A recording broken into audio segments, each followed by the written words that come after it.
حدیث پاک سنیں گے آپ کی طبیعت بڑی ٹھنڈی ہوگی۔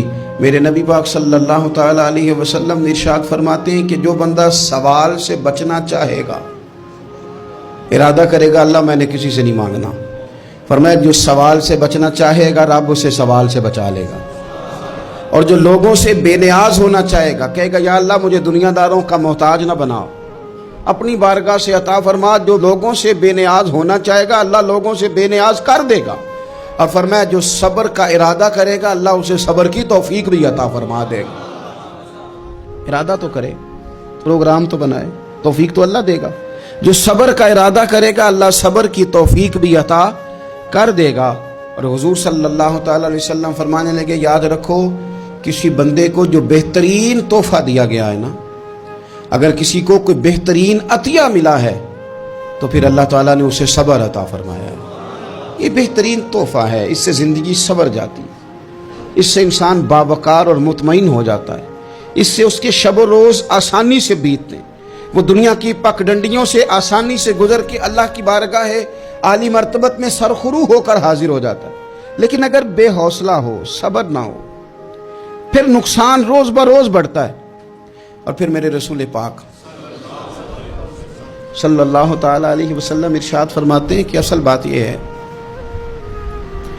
کہ اللہ تعالیٰ نہ کسی بندے کا درجہ بلند کرنے کا ارادہ فرماتا ہے، لیکن اس کے اعمال اس طرح کے نہیں ہوتے کہ اس کا درجہ بلند کیا جائے۔ اب رب کیا کرتا ہے، اللہ تعالیٰ اس کو مال کی، جان کی، اولاد کی کسی مشکل میں ڈال دیتا ہے، اس مصیبت پر وہ بندہ صبر کرتا ہے تو اللہ تعالیٰ اس کا درجہ بلند فرما دیتا ہے۔ اعمال اس قابل نہیں تھے کہ درجات بلند ہوں، وہ اعمال کی بنیاد پر نہیں کر سکتا تھا تو اللہ نے کسی مشکل میں ڈال کے نا اپنے فضل سے درجہ بلند کر دیا۔ اب جو راہ طریقت کا مسافر تھا، جو سلوک کی منازل طے کر رہا تھا، جو اللہ رسول کے قریب جانے چاہ رہا تھا، اس کے لیے کتنی آسانی ہو گئی کہ مجاہدہ تو زیادہ نہ کر سکا، کثرت سے نفلی صوم و صلات کا بندوبست تو نہ کر سکا، تھوڑا سا صبر کیا، رب نے اپنا اور اپنے محبوب کا قرب عطا فرما دیا۔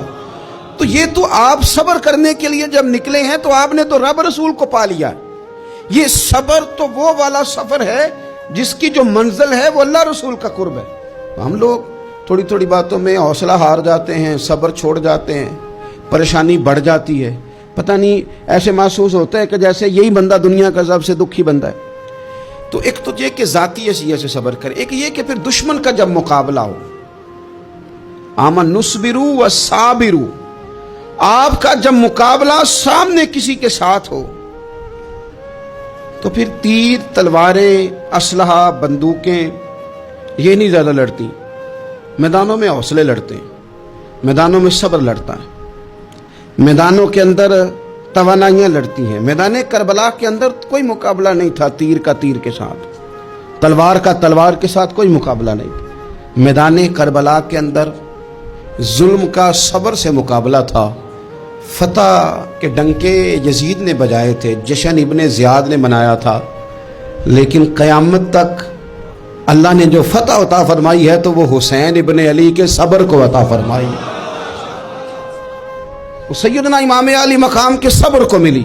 عزیز بھائی، صبر ہی ہمیشہ فاتح ہوتا ہے، صبر ہی جیتا کرتا ہے، صبر ہی کامیابیاں دیتا ہے، نتیجے صبر کے نکلتے ہیں، صبر کے، حوصلے کے نتیجے ہوتے ہیں۔ ہماری جلد بازی ہمیں شکست خوردہ کر دے گی، ہمارا حوصلہ نہ ہونا ہمیں ہرا دے گا، ہم کمزور پڑ جائیں گے اگر ہم بے حوصلہ ہو جائیں گے۔